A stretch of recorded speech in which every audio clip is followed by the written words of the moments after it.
اللہ نہ کرے اس گاؤں میں کوئی فوتگی ہو جائے، اللہ نہ کرے، اور ہم میں سے کسی کی زوجہ اس فوتگی والے گھر میں موجود ہو، میری بیوی موجود ہو اس فوتگی والے گھر میں آپ کو مثال دے دیتا ہوں، تو کیا ایسا ہو سکتا ہے کہ میری بیوی فوتگی والے گھر میں موجود ہو اور مجھے پتہ نہ چلے؟ کیا بات ہے کیا جی، واہ جی واہ، کیا بات، آپ کو مسئلہ سمجھ آیا کہ نہیں آیا؟ بے شک اسماء بنت امیس بیوی ہے حضرت ابوبکر صدیق کی، وہ وہاں موجود تھی اور حضرت ابوبکر صدیق کو پتہ نہیں چلا، سیدہ کا جنازہ بھی پڑھا دیا گیا۔ مسئلہ سمجھ آیا آپ کو؟ اب یہ جھوٹ ہے نا، جھوٹ ادھے پیر تے سر تے کوئی نہیں ہوندہ نا، چٹا جھوٹ ہے۔ اٹھاؤ ساری تاریخ کی کتابیں، اٹھاؤ ساری حدیث کی کتابیں، سیدہ کو غسل کس نے دیا ہے؟ سیدہ کا جنازہ تیار کس نے کیا ہے؟ سیدہ کو کفن کس نے پہنایا ہے؟ اور سیدہ کو ڈولی بنا کر جنازے کے لے جانے کا طریقہ کس نے بتایا؟ سبحان اللہ،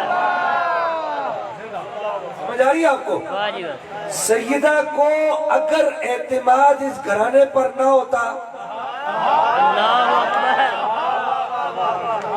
سمجھ آ رہی ہے آپ کو؟ اگر سیدہ کے نمک حلال ہونا، میں لعنت ایک ہاتھ سے نہیں دونوں ہاتھوں سے، آپ کی طرف نہیں بھیج رہا، پیچھے بھیج رہا ہوں، میں دونوں ہاتھوں سے فرقہ واریت پر لعنت بھیجتا ہوں۔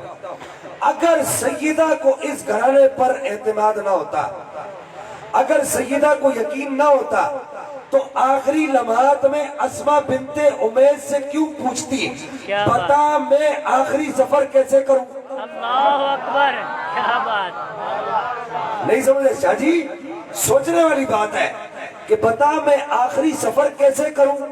کہا کہ میں نے دیکھا ہے لمبی سی چارپائی ہوتی ہے، اس کی چاروں طرف ڈنڈے لگے ہوتے ہیں اور اوپر چادر بچھی ہوئی ہوتی ہے، تو سیدہ کہتی نا اگر گڑبڑ ہوتا تو رہن دے۔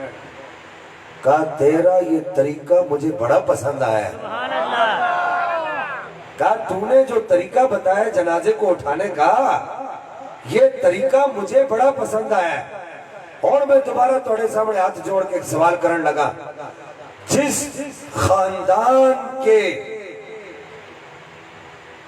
مشورے پر سیدہ کا جنازہ جنت البقیع تک پہنچا ہے، اللہ اکبر، واہ شاہ جی، نہیں سمجھ آئی آپ کو بات؟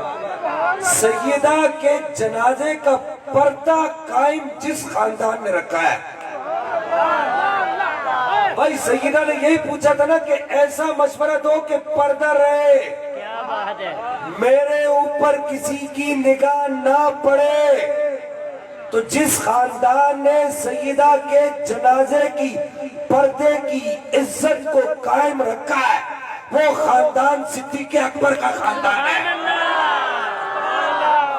سبحان اللہ، کوئی کسی مکتب فکر کی کتاب پڑھ لو، میں نہیں کہتا، میرے پاس اب تو دور ایسا آگئے، یہ موجود ہے، کھولو انٹرنیٹ، لکھو اس کے اوپر، بچوں کو دعوت دے رہا ہوں، لکھو اس کے اوپر، اب تمہیں کتابیں جاننے کی ضرورت نہیں ہے۔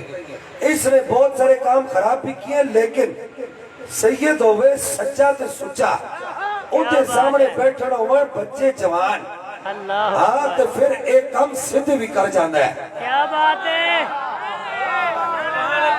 نہیں سمجھ آئی تو